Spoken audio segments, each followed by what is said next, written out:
10th class के जो रैखिक समीकरण है, रैखिक समीकरण को हल करने की जो तीसरी विधि है, प्रतिस्थापन बता चुके हैं, विलोपन भी बता चुके हैं, और ये तीसरी आई बज्रवर्ण विधि।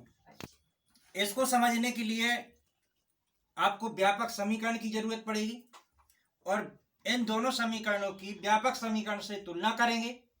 तुलना करने के बाद a1 b1 c1 a2 b2 c2 के मान निकालेंगे और सूत्र में रख देंगे। बस थोड़ा सा काम है। और इसका व्यापक समीकरण आपको शायद याद होगा, ना होगा तो देखो यहाँ समीकरण 1 व 2 की व्यापक समीकरण a1x प्लस b1y बराबर c1 a2x प्लस b2y बराबर c2 से तुलना करने पर, जैसे ही तुलना करेंगे तो पहले समीकरण से होगी, दूसरे समीकरण की दूसरे समीकरण से होगी। कैसे करेंगे? यहाँ x के बगल में क्या है? a1, और यहाँ x के बगल में क्या है? 2, तो a1 बराबर कितना हो गया? 2, कॉमा लगा देंगे। यहाँ y के बगल में क्या है? b1, यहाँ y के बगल में क्या है? कुछ नहीं है, तो क्या मानते हैं?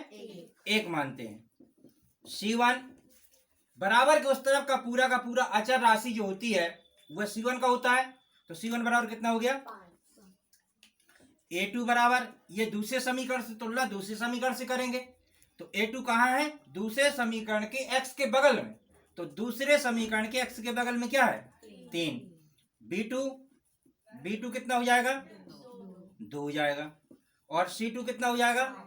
8 हो जाएगा। तुलना कर ली। इसके बाद अपन सूत्र लिखेंगे। सूत्रों को बहुत ध्यान से समझेंगे। शायद इसके पहले भी मैंने समझाया था, और नहीं समझाया या जिनने नहीं समझा है उसको बहुत ध्यान से देखेंगे। ये बहुत अच्छा तरीका है।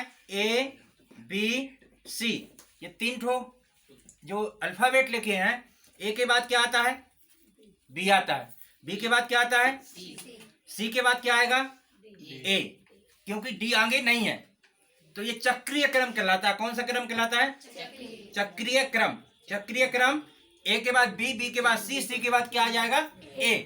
कुछ नहीं करना है, x बटे लिख लेना है, y बटे लिख लेना है, -1 बटे लिख लेना है, और बीच से शुरू करना है। कहां से? बीच से। बीच में क्या है? b, दो अक्षर लिखना है, BC माइनस BC। अब क्या आया? C आया, C के बाद क्या आएगा? A, तो CA माइनस CA। A आया, A के बाद क्या आएगा?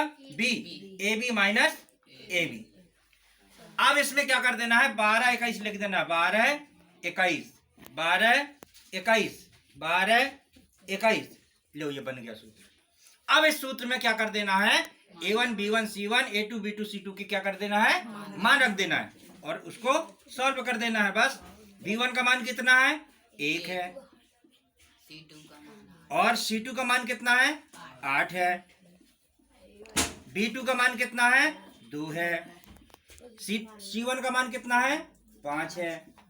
ऐसे मान रखते जाना है। y बटे c1 का मान कितना है? 5। बताते जाओ जल्दी। a2 का मान 3, a2 का 3, c2 c2 का 8, का 8, a1 का 2, a1 का 2, -1 बटे a1 का मान 2, B2 का मान 2, b2 का मान 2, और a2 का मान 3, कितना? a2 का मान 3, और b1 का 1। हल करेंगे। x बटे 8 ही कम 8, 5 दूनी 10, 5 ती 15, 8 दूनी 16, -1 बटे 2 दूनी 4, 3 एकम 3। और आगे हल कर लेंगे। इसको मिटा सकते हैं ना? x बटे 10 में 8 जाए कितना बचेगा? 2 काय के बचेंगे, माइनस के बचेंगे, क्योंकि धन ऋण की संख्याएं घट जाती हैं और बड़ी संख्या का चिन्ह आता है। y बटे कितना हो जाएगा, -1, क्योंकि माइनस की संख्या बड़ी है इसलिए माइनस का चिन्ह आएगा। -1 बटे यहाँ नीचे क्या बचा, 1, प्लस का बचेगा क्योंकि प्लस की संख्या बड़ी है।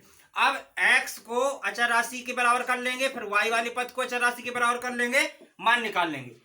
x बटे -2 बराबर -1 बटे 1, x से कम x और 2 एकम 2, x का मान निकल आया। ऐसे ही y बटे -1 बराबर -1 बटे 1, y एकम y, 1 एकम 1, काय का मान निकल आया, y का मान निकल आया।